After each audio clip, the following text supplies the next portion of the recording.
الحمد لله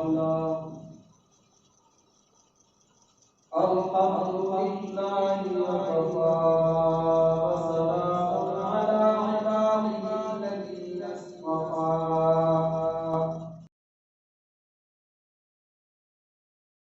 أرسله بالحق بشيرا ونذيرا وداعيا إلى الله بإذنه وسراجا منيرا. وقال الله تبارك وتعالى في الكلام المجيد والفرقان الحميد: أعوذ بالله من الشيطان الرجيم. بسم الله الرحمن الرحيم. فإن عاقبتم فعاقبوا بمثل ما عوقبتم به ولئن صبرتم فهو خير للصابرين. فاصبر وما صبرك إلا بالله ولا تحزن عليهم ولا تك في ضيق مما يمكرون. وقال النبي صلى الله عليه وسلم: لا يؤمن أحدكم حتى أكون أحب إليه من والده وولده والناس أجمعين. وقال النبي صلى الله عليه وسلم: الحمزة أسد الله وأسد رسوله سيد الشهداء حمزة عند الله يوم القيامة، أو كما قال عليه السلام: صدق الله وصدق رسوله النبي الكريم، ونحن على ذلك لمن الشاهدين والشاكرين، والحمد لله رب العالمين. اللهم صل على محمد وعلى آل محمد كما صليت على إبراهيم وعلى آل إبراهيم إنك حميد مجيد. اللهم بارك على محمد وعلى آل محمد كما باركت على إبراهيم وعلى آل إبراهيم إنك حميد مجيد. محترم حاضرین کرام، محرم الحرام کا مہینہ شہادتوں کی داستان کا مہینہ ہے۔ یکم محرم الحرام کو سیدنا حضرت عمر رضی اللہ تعالی عنہ کی شہادت ہوئی، اور 10 محرم کو حضرت حسین رضی اللہ تعالی عنہ کی شہادت ہوئی۔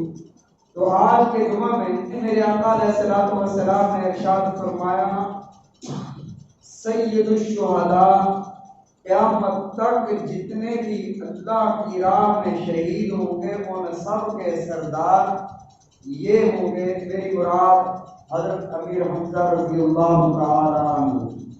نبی علیہ الصلوۃ والسلام کے ساتھ رشتہ داری یہ تھی کہ نبی علیہ الصلوۃ والسلام کے سگے چچا تھے، حضرت عبدالمطلب کے بیٹے، حضرت عبداللہ کے بھائی۔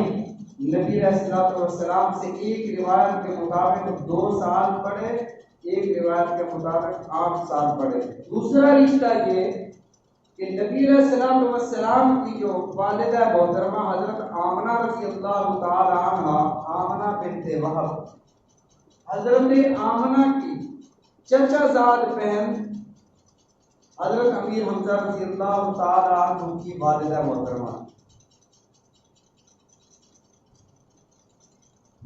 اور نبی علیہ الصلوۃ والسلام سے بے شک بڑے تھے، لیکن احترام اور ادب کا عالم یہ تھا کہ نبی علیہ الصلوۃ والسلام نے ایک دفعہ پوچھا: چچا آپ مجھ سے بڑے ہو یا میں بڑا ہوں؟ عرض کیا: یا رسول اللہ صلی اللہ علیہ وسلم، پیدا میں پہلے ہوا تھا، بڑے آپ ہیں۔ یعنی اپنے آپ کی طرف بڑے ہونے کی نسبت کرنا مناسب نہ سمجھا کہ نبی علیہ الصلوۃ والسلام کے سامنے میں یہ کہوں کہ میں بڑا ہوں۔ اور ان کے اسلام لانے کا واقعہ بھی ایک عجیب ہے. بہت دلیر آدمی، ایک نور ان کی پیشانی پر چمکتا تھا، درمیانہ جسم، گندمی رنگت، سرخی بمائل، اور ان کا جو محبوب مشغلہ تھا وہ شکار کرنا تھا، حرم سے باہر جا کر شکار کرنا، اور ہر وقت تیر و تلوار ساتھ رہنا. اور عادت مبارکہ یہ تھی کہ جب بھی باہر سے تشریف لاتے تو حرم کعبہ میں آ کر پہلے طواف کرتے، اور جو ان کی مجالس اور محافل لگی ہوتی تھیں رؤسائے قریش کی، وہاں تھوڑی تھوڑی دیر ان کی مجلسوں میں تشریف لے جاتے. ابھی اسلام نہیں لائے، آپ تشریف لائے، صفا مروہ میں ابھی نہیں پہنچے تھے. عبداللہ بن جدعان رضی اللہ تعالیٰ عنہ، ان کی ایک کنیز آتی ہیں اور روتی ہوئی ان کے سامنے آتی ہیں. تو حضرت امیر حمزہ رضی اللہ تعالیٰ عنہ پریشان ہو گئے کہ رو کیوں رہی ہے، میری موجودگی میں تو روتی کیوں ہے، بتا تو صحیح مسئلہ کیا ہے، کیا دکھ ہے، کیا تکلیف ہے. عرض کرتی ہے پہلے حمزہ تو بتا کہ محمد تیرا کیا لگتا ہے. فرماتے ہیں کہ محمد کا میں چچا ہوں، محمد کریم صلی اللہ علیہ وسلم میرے بھتیجے ہیں، بتا معاملہ کیا ہے. کہتی ہیں کہ میں صفا پہاڑی کے دوسری طرف رہتی ہوں، آج میں نے اوپر چڑھ کے دیکھا ابو جہل محمد صلی اللہ علیہ وسلم کو غلیظ گالیاں نکال رہا تھا، گستاخی کر رہا تھا، دھکے دے رہا تھا، ظلم کر رہا تھا، مار رہا تھا. لیکن میں نے ایک عجیب منظر دیکھا، اس کا ظلم بڑھتا جا رہا تھا، محمد کا صبر بڑھتا جا رہا تھا. اس کے ظلم کی کوئی حد نہیں تھی، محمد کریم کے صبر کی حد نہیں تھی. رسول اللہ صلی اللہ علیہ وسلم نے جواب ہی نہیں دیا. اور امیر حمزہ میں پوچھنا یہ چاہتی ہوں کہ آپ محمد کے چچا ہیں، وہ آپ کے بھتیجے ہیں یا نہیں. میں روتی اس لیے ہوں کہ کاش محمد کی اماں زندہ ہوتی، کاش محمد کے ابا زندہ ہوتے، ان سے پوچھتے کہ میرے محمد کے ساتھ یہ سلوک کرتے کیوں ہو. حضرت امیر حمزہ جو عادت تھی طواف کرنے کی، اب اس طرف نہیں گئے ہیں طواف کرنے، سیدھا دار الندوہ پہنچے. وہاں جا کر ابو جہل بیٹھا ہوا تھا، کمان اور تیر کو سیدھا کیا اور ابو جہل کی طرف تیر چھوڑا، خون کا فوارہ نکلا، ابو جہل زخمی ہوا. لوگ دوڑے، فرمایا ابو جہل تو کیا سمجھتا ہے کہ میں نے محمد کریم صلی اللہ علیہ وسلم کے دین کو قبول نہیں کیا، تو جو چاہے کرے گا. بس لوگوں نے چھڑا دیا. واپس آئے، دیکھا رسول اللہ صلی اللہ علیہ وسلم کعبۃ اللہ کی دیوار کے ساتھ سر جھکا کر بیٹھے ہیں. انما اشکو بثی وحزنی اللہ، میرے مولا تیرے علاوہ میرا کوئی نہیں ہے جس سے جا کر میں شکوہ کروں، جس سے جا کر میں اپنا دکھ سناؤں، میں اپنا غم سناؤں. آج اس نے ابو جہل نے میرے ساتھ کیا کیا ہے تو ہی دیکھ رہا ہے. تو ہی یعقوب علیہ السلام کی گریہ زاری سنا کرتا تھا، حضرت یعقوب علیہ السلام کی شکوہ شکایت سنا کرتا تھا. میرے مولا تیرے سامنے میں رو رہا ہوں. اتنے میں حضرت امیر حمزہ رضی اللہ تعالیٰ عنہ جا کر پہنچتے ہیں، عرض کرتے ہیں اے محمد صلی اللہ علیہ وسلم میں نے آپ کا بدلہ لے لیا ہے. نبی علیہ الصلوۃ والسلام نے ارشاد فرمایا چچا جان آپ کے اس طرح بدلہ لینے سے میرا دل نہیں خوش ہوا، میرا کلیجہ نہیں ٹھنڈا ہوا. اے میرے بھتیجے بتاؤ کیسے آپ خوش ہوں گے. نبی علیہ الصلوۃ والسلام نے ارشاد فرمایا محمد کو تو رسول اللہ مان، اللہ کو وحدہ لا شریک مان. یہ اللہ کا گھر ہے، اس کا نام بیت اللہ ہے، میں رسول اللہ ہوں، اللہ نے تیرا نام اسد اللہ رکھا ہوا ہے. تو اللہ کے کلمے کو پڑھ کر میری شریعت کو قبول کر کے دین اسلام میں داخل ہو جا، یہی میری خوشی کا باعث ہے. فرمایا اے میرے بھتیجے ہاتھ آگے بڑھاؤ، میں بیعت کر کے آپ کے دین کو قبول کرنا چاہتا ہوں. اشہد ان لا الہ الا اللہ واشہد ان محمد رسول اللہ پڑھ کر آپ کے دامن غلامی میں آ گئے.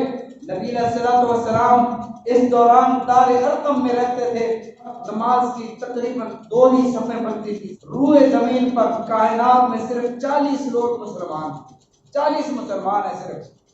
نبی علیہ الصلوۃ والسلام کے یہ پہرے دار بن گئے، دروازے پر کھڑے ہو کر پہرا بھی دیتے ہیں. کسی نے آ کر کہا حمزہ پتہ ہے وہ خطاب کا بیٹا ننگی تلوار لے کر آ رہا ہے اور ارادے عزائم اس کے خطرناک لگتے ہیں.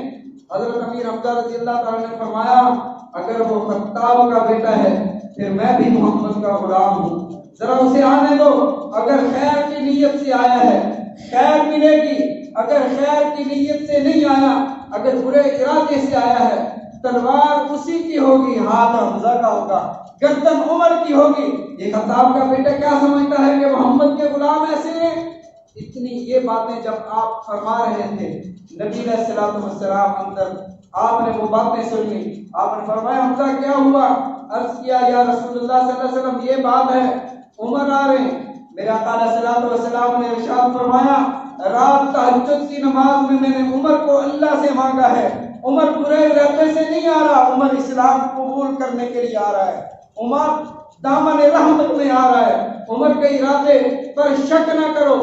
حضرت امیر حمزہ رضی اللہ تعالیٰ عنہ نے وہاں بھی پہرے داری فرمائی. پھر چلتے چلتے 3 ہجری آ جاتا ہے. غزوہ بدر جب ہوا تھا وہاں پر جبیر بن مطعم کے چچا طعیمہ کو حضرت امیر حمزہ رضی اللہ تعالیٰ نے مارا تھا، قتل کیا تھا.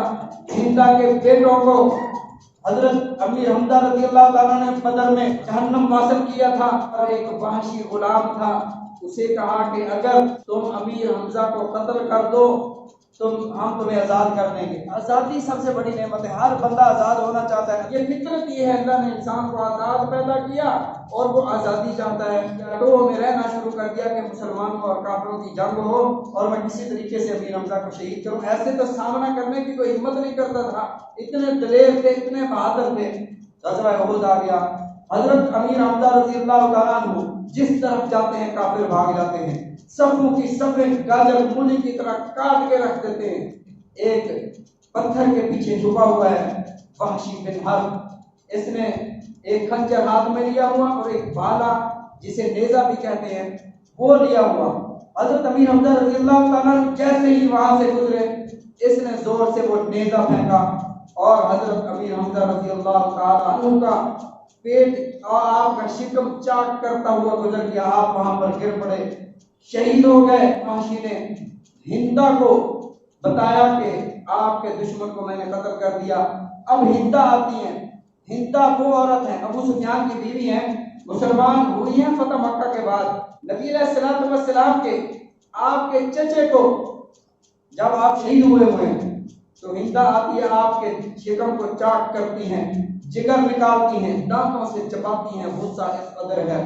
اور کان علیحدہ کیے، آنکھوں میں خنجر مارے، ناک علیحدہ کیا، یہ دانت علیحدہ کیے، ٹکڑے ٹکڑے کر دیا.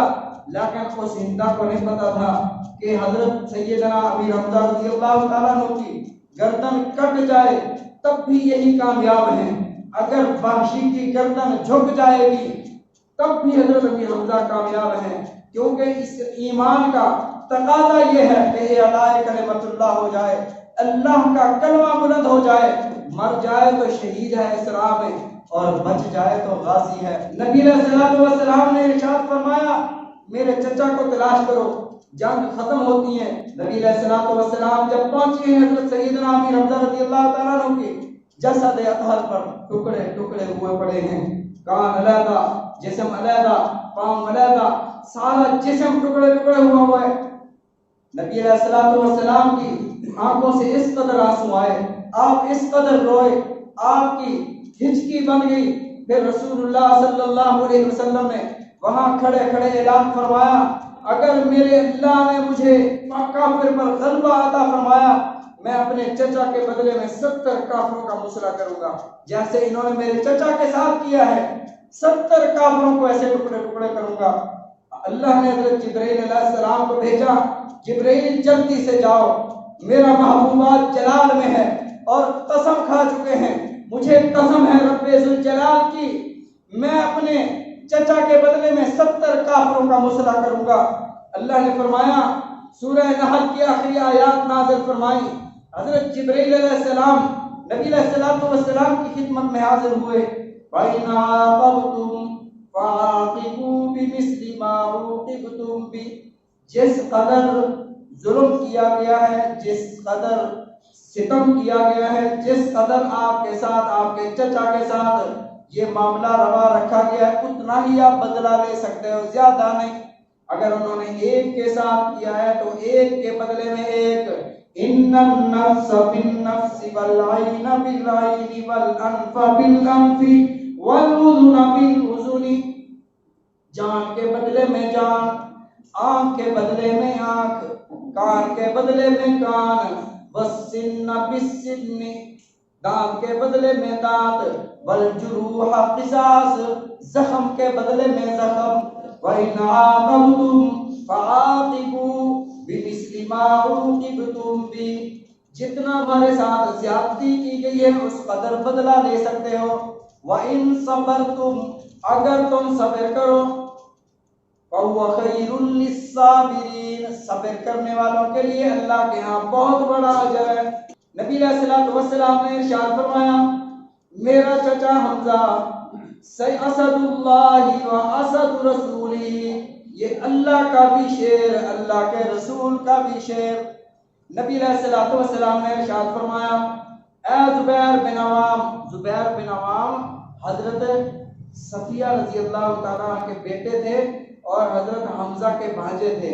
فرمایا زبیر جا کر اپنی اماں سے کہہ دو، میرے آقا علیہ الصلوۃ والسلام نے ارشاد فرمایا اگر مجھے صفیہ میری جو پھوپھی ہیں ان کا غم نہ ہوتا، مجھے یہ اندیشہ نہ ہوتا کہ ان کے دل پر یہ بات گران گزرے گی، یہ بھاری محسوس ہوگی، انہیں زیادہ غم ہوتا تو میں اپنے چچے کو اس جگہ پر ایسے ہی چھوڑ دیتا، درندے اور پرندے کھا جاتے، قیامت کے دن اللہ کی بارگاہ میں پرندوں کے جسم سے اللہ انہیں زندہ فرماتا۔ لیکن زبیر بن عوام جاؤ اپنی اماں سے کہہ دو، صفیہ سے کہہ دو کہ میت حمزہ پر نہ آئے، کہیں ایسا نہ ہو کہ بہن بھائی کو دیکھ کر صبر نہ کر سکے۔ اپنی اماں کو بتاتے ہیں کہ رسول اللہ صلی اللہ علیہ وسلم نے ارشاد فرمایا میری پھوپھی کو اپنے بھائی کی میت پر آنے کی اجازت نہیں ہے۔ حضرت صفیہ رضی اللہ تعالیٰ عنہ نے فرمایا میں وہاں رہوں گی نہیں، میں تو وہاں مبارکباد دینے آؤں گی کہ میرا چچا رسول اللہ صلی اللہ علیہ وسلم کی حفاظت کرتے ہوئے شہید ہو گیا ہے، میں تو شہادت کی مبارکباد دینے آؤں گی۔ آئی ہیں، چہرہ دیکھا ہے، چہرہ دیکھ کر فاتحہ پڑھی ہے، دعا کیا اور واپس چلی آئیں اور فرمایا لوگوں مجھے مبارکباد دو، میں شہید کی بہن ہوں۔ میرے آقا علیہ الصلوۃ والسلام سے عرض کیا گیا یا رسول اللہ صلی اللہ علیہ وسلم کفن کی چادریں دو ہیں، دوسرے بھی ایک صحابی ہیں، ایک سیدنا امیر حمزہ ہیں، دونوں چادریں اگر دے دی جائیں انہیں کفن میسر نہیں آتا۔ رسول اللہ صلی اللہ علیہ وسلم نے ارشاد فرمایا ایک کفن، ایک چادر حمزہ کو دے دو، ایک چادر دوسرے صحابی کو دے دو، اور میرے چچا کو جو کفن پورا نہیں آتا چہرے پر ڈال دو، پاؤں پر اذخر گھاس ڈال دو، قیامت کے دن یہ گھاس بھی میرے چچا کی شہادت کی گواہی دے گی۔ جنازے لائے گئے، 70 شہید ہوئے۔ اللہ کے نبی صلی اللہ علیہ وسلم نے حضرت امیر حمزہ رضی اللہ تعالیٰ عنہ کا جنازہ پڑھایا، ایک شہید لایا جاتا، اس کا نماز جنازہ پڑھایا جاتا، حضرت امیر حمزہ رضی اللہ تعالیٰ عنہ کا جسم مبارک رکھا رہا۔ 70 دفعہ نبی علیہ الصلوۃ والسلام نے حضرت سیدنا امیر حمزہ رضی اللہ تعالیٰ عنہ کا جنازہ پڑھایا۔ کسی کی شہادت کا گواہ مصلی رسول، کسی کی شہادت کا گواہ اللہ کا قرآن۔ حضرت سیدنا عثمان غنی رضی اللہ تعالیٰ عنہ شہید ہوئے، آپ کا خون جب گرتا ہے تو قرآن پاک کی اس آیت پر گرتا ہے فَسَيَكْفِيكَهُمُ اللَّهُ وَهُوَ السَّمِيعُ الْعَلِيمُ۔ حضرت سیدنا عمر رضی اللہ تعالیٰ عنہ جب شہید ہوتے ہیں تو آپ کا خون مبارک مصلی رسول پر، مصلی رسول حضرت عمر کی شہادت کی گواہی دے گا۔ لیکن قربان جاؤں سید الشہداء حضرت امیر حمزہ رضی اللہ تعالیٰ عنہ کی شہادت پر کہ آپ کی شہادت کے گواہ امام الانبیاء ہوں گے۔ رسول اللہ صلی اللہ علیہ وسلم اپنے چچا کی شہادت کی گواہی دیں گے۔ میرے آقا علیہ الصلوۃ والسلام نے اعلان فرمایا کہ آج کے بعد